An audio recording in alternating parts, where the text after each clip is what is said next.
നമസ്കാരം, എല്ലാവർക്കും പുതിയൊരു വീഡിയോയിലേക്ക് സ്വാഗതം. ഇപ്പോൾ 2-3 ദിവസമായി നമ്മൾ വീഡിയോ ഒക്കെ ചെയ്തിട്ട് ഇപ്പോൾ മഴയൊക്കെ ആയതുകൊണ്ട് നമ്മൾ നമ്മുടെ ഫാനൊന്നും ഓണാക്കുന്നൊന്നുമില്ല. അതുപോലെ ഒരു പ്രാവശ്യമൊക്കെ നമ്മൾ നനച്ചും കൊടുക്കുന്നുള്ളൂ. ഇപ്പം 6 മണിയായിട്ടുണ്ട് വൈകുന്നേരം.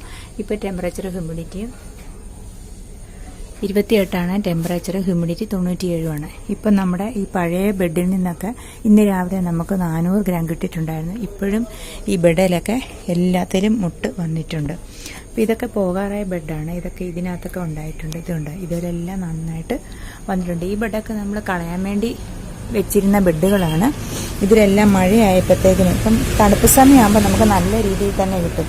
ഇതിലൊക്കെ ഒരുപാട് ഇതുണ്ടോ, ചുറ്റിലും ഉണ്ടായിട്ടുണ്ട്. പിന്നെ ഈ ബെഡൊക്കെ കംപ്ലീറ്റ് പോയി. ഇതൊക്കെ എടുത്ത് കളയണം നമ്മൾ. ഇതുപോലെ ഇതിനകത്തൊക്കെ ഉണ്ടായിട്ടുണ്ട്. ഇനി ഇവിടെയുണ്ട്.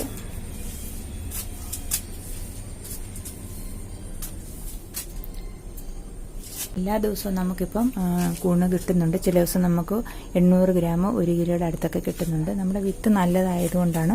കുമരകം കാർഷികഭവനിൽ നിന്നുള്ള വിത്താണ് നമ്മുടേത്.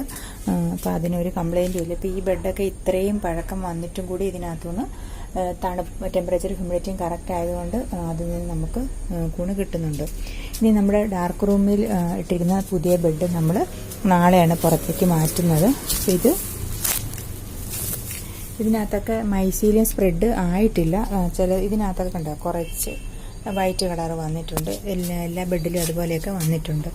അപ്പം നമ്മൾ 15-ാം തീയതി ചെയ്ത ബെഡാണ് ഇതെല്ലാം. ഇത് നമ്മളിനിയിപ്പം 15 ദിവസം ആയിട്ടുണ്ട്. ഇപ്പം നാളത്തേക്കാണ് നമ്മളിത് പുറത്തേക്ക് ഇറക്കുന്നത്. പിന്നെ ഇതിലൊക്കെ ചില ബെഡിലൊക്കെ വെള്ളത്തിൻ്റെ നനവ് കൂടുതൽ കാണാം. ഇതുപോലെ മഞ്ഞ കളർ വന്നിട്ടുണ്ട്. അത് കുഴപ്പമില്ല, നമ്മൾ പുറത്തേക്ക് മാറ്റി കഴിയുമ്പോൾ അത് കറക്റ്റാവും.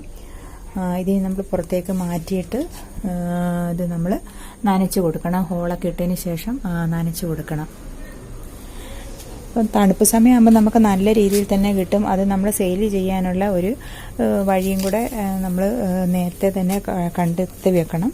എങ്കിൽ മാത്രമേ ഉള്ളൂ. അല്ലെങ്കിൽ നമുക്ക് കൂണ് ഒരുപാട് നഷ്ടം വരും. മഴ സമയമാകുമ്പോൾ ഇതുപോലെ ഒരുപാട് ബെഡിൽ നിന്നുണ്ടാകും. അപ്പോൾ അത് സെയിൽ ചെയ്യാനായിട്ട് നമ്മൾ ബാക്കിയുള്ള കാര്യങ്ങളും കൂടിയൊക്കെ റെഡിയാക്കി വെച്ചെങ്കിലാണ് നമുക്കത് കൂണ് നഷ്ടപ്പെടാതെ കൊടുക്കാനായിട്ട് പറ്റുകയുള്ളൂ. അപ്പോൾ ഇതിൽ ഇനിയിപ്പോൾ നാളത്തേക്ക് നമുക്ക് ഈ ബെഡ് കൂണൊക്കെ വിരിയും.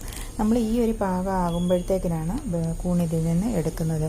ഇതിൽ കൂടുതൽ വിരിഞ്ഞു കഴിയുമ്പോൾ പെട്ടെന്ന് അത് കേട് വരുന്നുണ്ട്. ഒരു ദിവസം ഇരിക്കത്തില്ല. അപ്പോൾ നമ്മൾ ഇന്ന് കൊടുക്കുന്ന കൂണ് നാളെ രാവിലത്തേക്ക് മാത്രമാണ് കടയിലൊക്കെ സെയിൽ ചെയ്യുന്നത്. പിന്നെ നമ്മളത് കൊടുക്കണ്ടെന്ന് പറയും. കാരണം അത് ഇപ്പം ജലാംശം കൂടുതലുള്ള സമയമായതുകൊണ്ട് കൂണ് പെട്ടെന്ന് അഴുക്കാനുള്ള ചാൻസും ഉണ്ട്. ഇപ്പോൾ ഇതുണ്ട്, ഈച്ച ചെറുതായിട്ട് ഇതിനകത്ത് വരാൻ തുടങ്ങിയിട്ടുണ്ട്. ഇപ്പോൾ ഈ തണുപ്പായതുകൊണ്ടാണ്.